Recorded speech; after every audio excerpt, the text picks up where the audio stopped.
Highbridge, a division of Recorded Books, presents For a Dollar and a Dream, State Lotteries in Modern America, by Jonathan D. Cohen, read by Tom Lennon.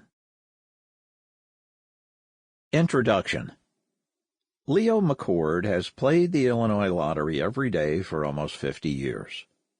A lifelong resident of Chicago, McCord is 70 years old, black, and rents a home on the West Side, not far from where he grew up.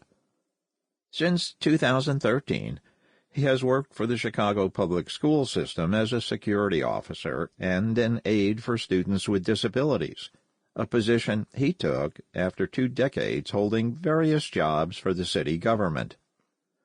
When the lottery started in 1974, he was working as a taxi driver and would spend about $5 a day on tickets.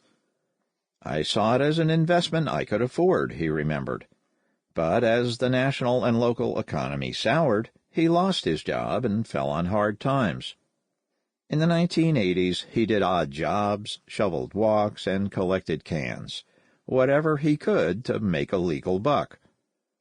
As his desperation increased and his future prospects dwindled, his relationship to the lottery changed. Tickets became more than a side investment.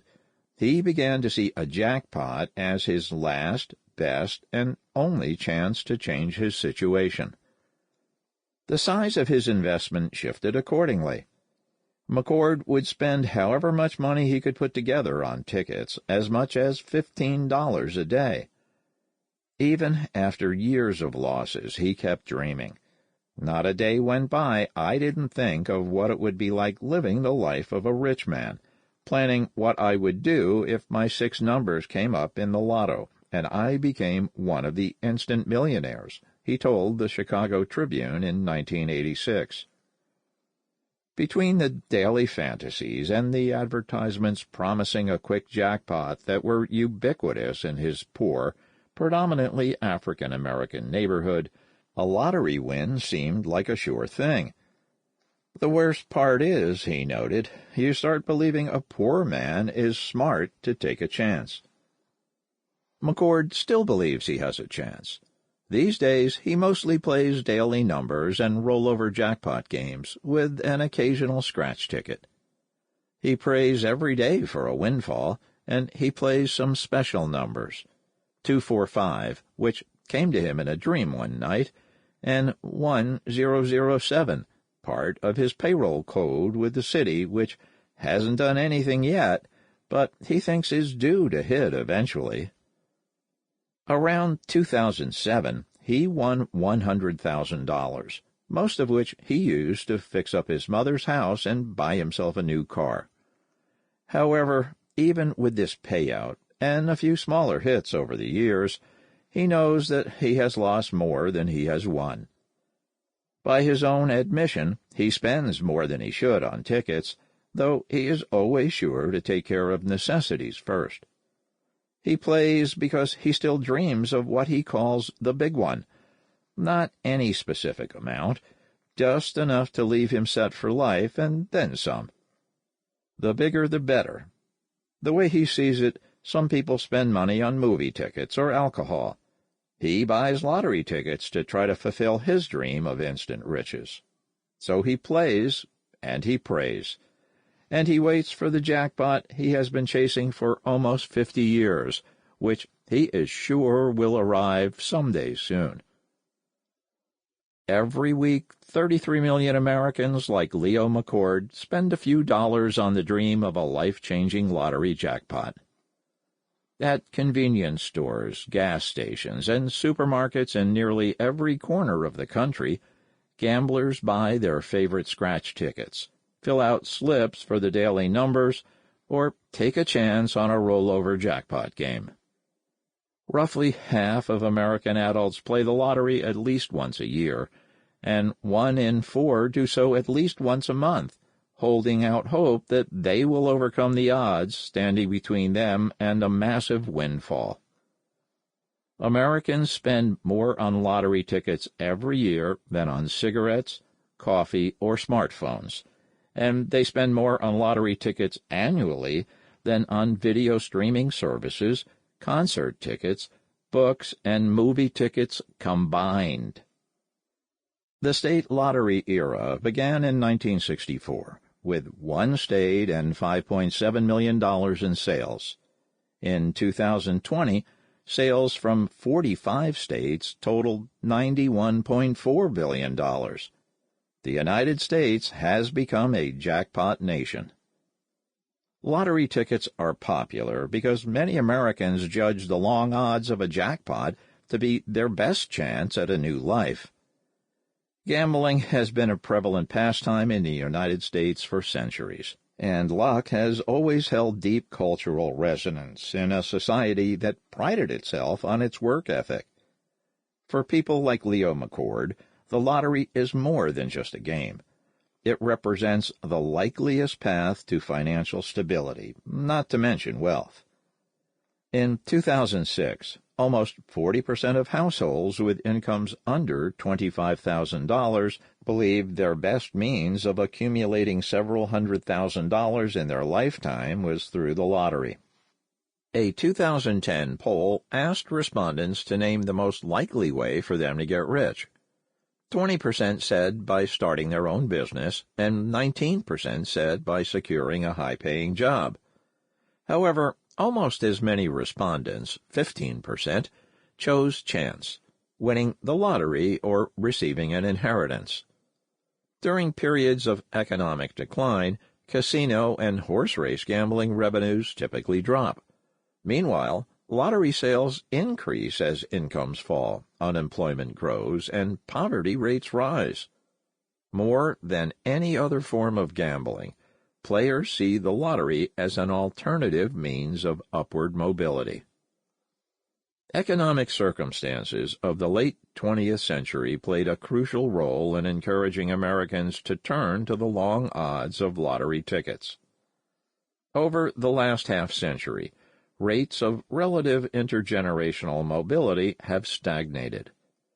The demise of high-paying manufacturing jobs, the rise of a low-wage service sector, and the concentration of high-growth industries in certain parts of the country have shut many Americans out of paths to greater prosperity. As a larger share of gains flew into the hands of the already rich, children born later in the century were less likely to earn more than their parents. Meanwhile, many Americans face acute financial insecurity. As of 2020, 36% of adults, including over half of Black and Latino adults, reported being unable to cover an unexpected $400 expense. Educational achievement and hard work provide no guarantee of success, as the promise of economic opportunity proves increasingly elusive. As more financial risk was heaped onto American families in the name of personal responsibility, many of those same families embraced the risk inherent in the lottery to try to get ahead. "We sell hope in this depressed economy," an Ohio lottery executive explained in 1975. "We don't sell lottery tickets, we sell dreams." For 5 decades, scholars have studied who exactly plays the lottery. Their research has proven that lotteries are regressive, meaning they take relatively more from those with lower incomes. Because Americans from almost every walk of life at least occasionally buy tickets, participation rates generally vary little along lines of income, race, and education. In fact, some studies find that, due to a lack of disposable income, the very poor may have the lowest rates of lottery play. Crucially, however, the frequency of play and the amount bet by those who do gamble is particularly high among lower-income, non-white, and less educated Americans. Studies find that the top 10% of players account for half of total lottery sales, and that the top 20% account for as much as 70 to 80%. Relative to the overall population, this group is disproportionately Black or Latino, male, lacking a high school diploma, and below the 20th income percentile. The amount spent on tickets, both in raw dollars and as a percentage of household income, declines as incomes rise. Furthermore, every single lottery game is regressive, especially daily numbers games and scratch tickets. When pressed about these statistics, lottery officials and gaming industry executives utilize numerous statistical sleights of hand to obscure their industry's reliance on poor bettors. The evidence, however, is overwhelming. Lotteries represent a source of state revenue that draw heavily from those who can least afford to gamble. At first glance, the demographic breakdown of lottery players seems to validate the age-old critiques that lotteries are a stupid tax, or a tax on people who are bad at math. By this reasoning, bettors buy tickets because they are irrational people driven by a wishful fantasy, or they simply do not understand how unlikely it is that they will win. Certainly, many lottery players overestimate their odds and have ideas about lucky numbers or divine control over jackpots that defy basic principles of probability. However, even if they cannot recall the precise likelihood of winning, players are generally aware of their small chance at a windfall.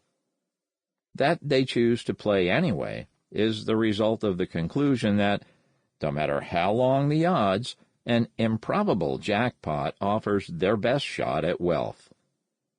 The lottery is for dreamers and fools, one Virginia gambler acknowledged in 1991, but any way you slice it, the lottery still gives a working stiff a better chance than the big bosses.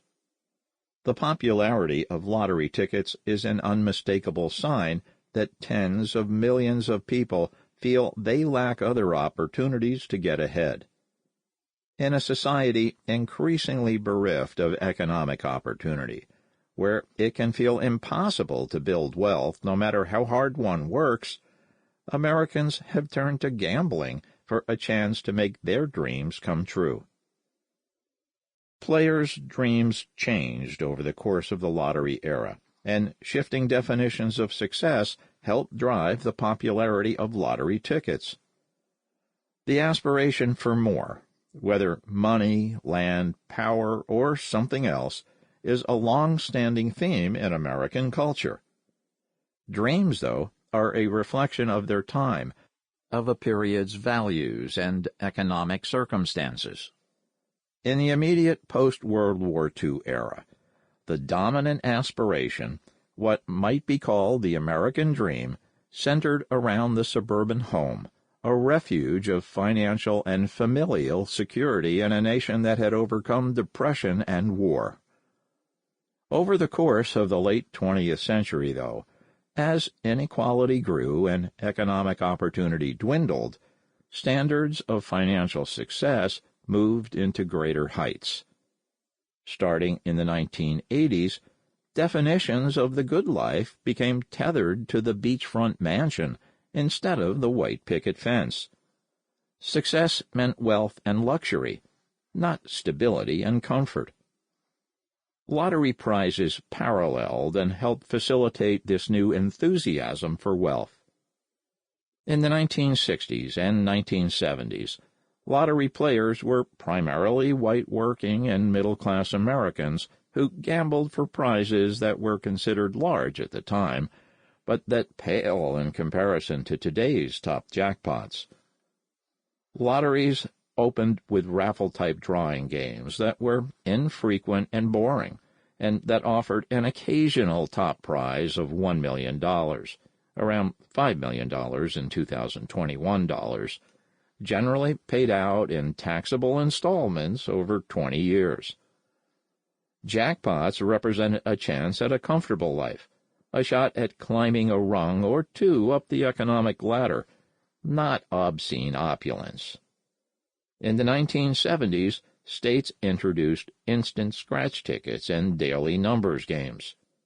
These attracted new players, but did not fundamentally alter the scale of lottery prizes or the scope of lottery dreams. Lotto did. In the 1980s, rollover jackpot games produced multi-million-dollar prizes. Though they bore the worst odds of any lottery game, these jackpots grew larger over time, setting off periods of lottery fever, days or weeks when those who played frequently and those who rarely played all rushed for tickets, pursuing the dream of life as a lottery multimillionaire. The lottery came to represent one of the only means of entering the highest reaches of economic inequality. As the rich got richer and got more ostentatious with their wealth, large jackpots meant everyone had a chance, however small, of joining them. Any American could live out the ultimate rags-to-riches story. All it would take would be their lucky numbers finally coming through. Over time, gamblers' appetite for jackpots grew, and the size of the prize needed to set off a lottery frenzy became bigger. This prompted states to join together to form multi-state lotto games, which today offer gargantuan prizes. In 1964, New Hampshire awarded the nation's first lottery prize, $100,000 to each of 6 different winners, equivalent to $854,000 each in 2021. In 2016, John and Lisa Robinson of Mumford, Tennessee, Maureen Smith and David Klatschmidt of Melbourne Beach, Florida, and Marvin and May Acosta of Chino Hills, California, split a $1.58 billion Powerball jackpot.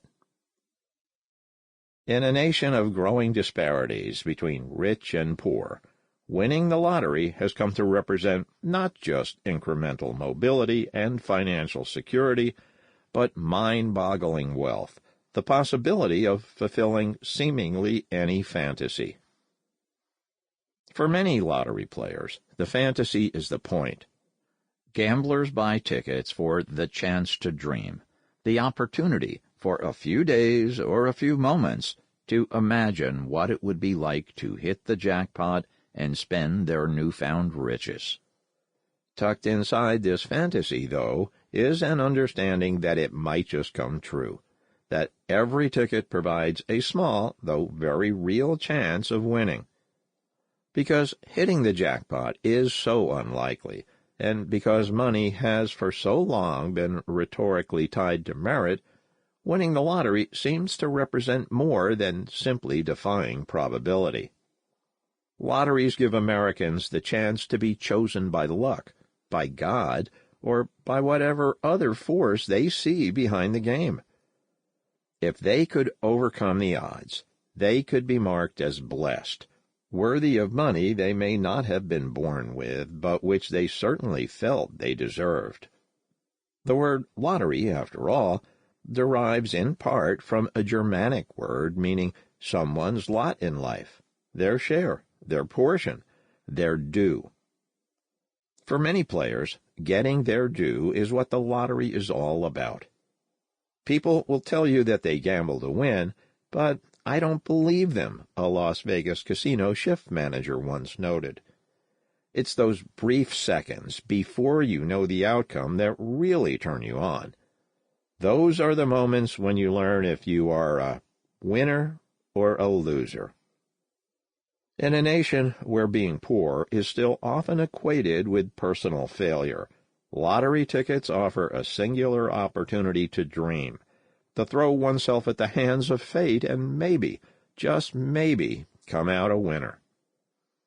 For their part, states have been happy to inculcate the dream of a lottery ticket as a surefire route to a life of ease. Lottery commissions behave like no other government agency, as they entice the public to purchase a consumer product. These enticements, which through their content and their placement at times target lower income and non-white Americans, center around the fun of playing and the lure of winning. In America, we do not have kings or queens, One early 1990s California lottery commercial explained, "What we have is something far more democratic. It's called Super Lotto, and it gives each individual a chance for untold wealth. So play Super Lotto, because even though you can't be born a king, no one ever said you can't live like one."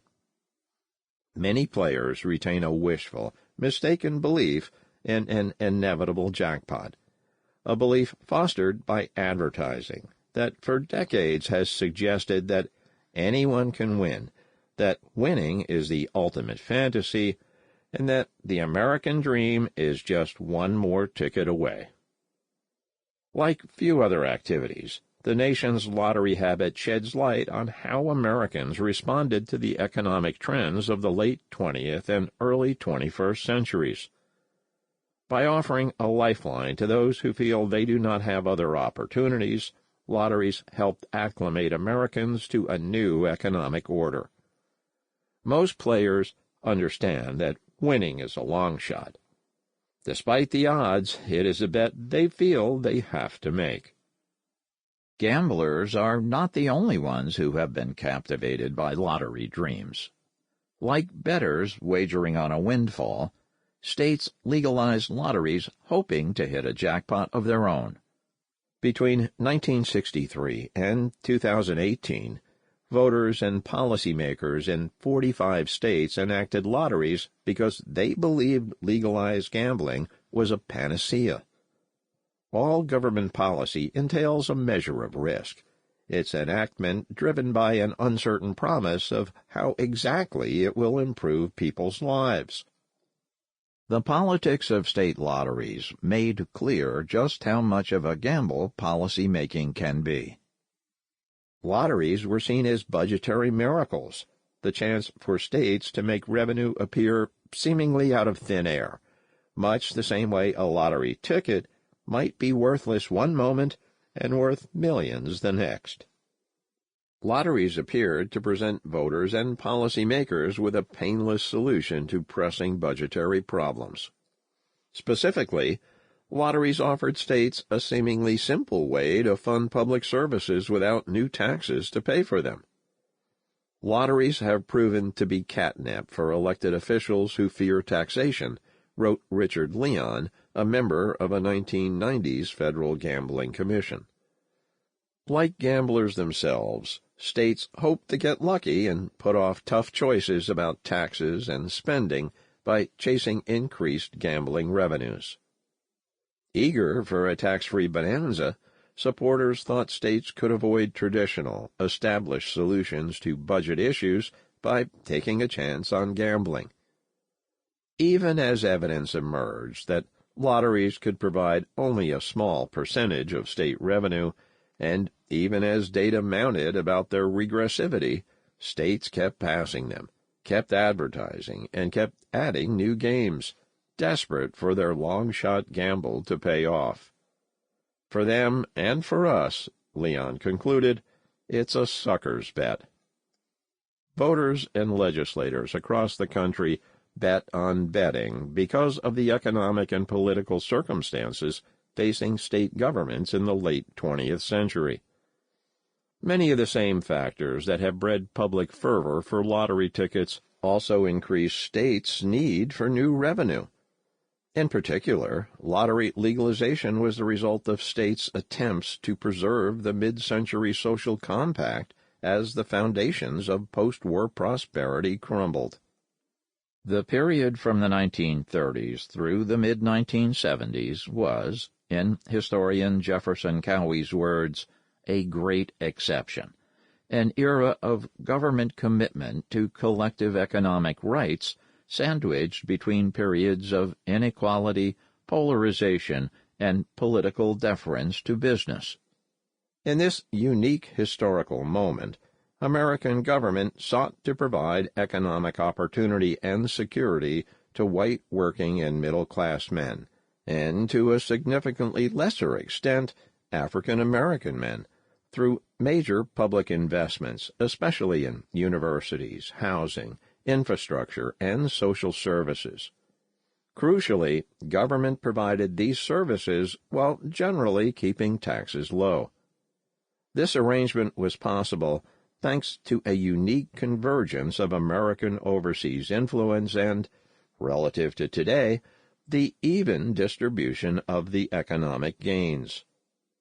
Fractures in this era of economic exceptionalism began to emerge in the 1960s, leading to the first wave of lottery legalization. Due to a variety of factors, including population growth, shifting economic conditions overseas, and voters' ever-expanding appetite for new services, it was becoming increasingly difficult for state governments to keep their budgets balanced. By the late 1960s, states, especially northeastern states that had larger social safety nets and that put more into the federal pot than they received in return, needed to increase taxes to prevent massive cutbacks. Voters, however, rebuffed the possibility of either reduced state spending or new taxes. Faced at long last with the prospect of having to shell out more for the services they demanded, legislators and taxpayers turned to government-run gambling. The first lottery was enacted in tax-averse New Hampshire in 1964, and lotteries swept across the Northeast and parts of the Rust Belt between the late 1960s and the mid-1970s. For gambling proponents, these were not merely extra sources of revenue. Lotteries were seen as silver bullets. Supporters believed a lottery would single-handedly prevent a tax increase and allow for the continued expansion of state services. Though New Hampshire's sweepstakes benefited education, most states channeled profits directly into the general fund on the assumption that a lottery could subsidize a wide array of services. A lottery operated by the state could raise enough revenue to permit reducing taxes, a West Belmar, New Jersey resident wrote to his local newspaper in 1964. New Jersey could have larger and better schools, better hospitals, and provide senior housing and medical care for the senior citizens. As states struggled to fund existing services through old funding models, lotteries seemed to offer a chance to shore up the mid-century status quo. With a government-run sweepstakes, states could have it all. In this period, dubious projections of revenue relied primarily on the prevalence of illegal gambling, especially daily lotteries known as numbers games. At the time, numbers games were hugely prominent, particularly in urban black communities in the Northeast and Rust Belt. Voters and lawmakers in these states reasoned that gambling was already big business. A government-run game would allow bettors, especially African Americans, to keep gambling and would transmit the profits to the state instead of racketeers or organized crime. It quickly became clear that lotteries could not come close to meeting Northeastern voters' outsized expectations. Lotteries did generate revenue, but not nearly enough to prevent cutbacks or a tax increase. And perceptions of a panacea made it harder for policymakers to raise taxes, as voters assumed states were already flush with lottery revenue. It was difficult to accept that the time of seemingly unfettered growth was nearing an end, that taxpayers would need to pay higher taxes, both for new services and for those they already enjoyed. There's no way to know just how New Hampshire's experiment will finally turn out, the Wall Street Journal concluded at the dawn of the lottery era, though it is plain to see that a state's hopes of getting school books for kids by playing the sweepstakes aren't much brighter than are the average gambler's dreams. Gamblers, however, are not known for giving up after a few losing bets. While they tempered their expectations somewhat, legislators and voters in other parts of the country retained the faith that a lottery could underwrite the costs of government. These hopes led to a second wave of lottery expansion. In the late 1970s, as voters in California and elsewhere began slashing their own taxes, many refused to accept the prospect of reduced. Sample complete. Ready to continue?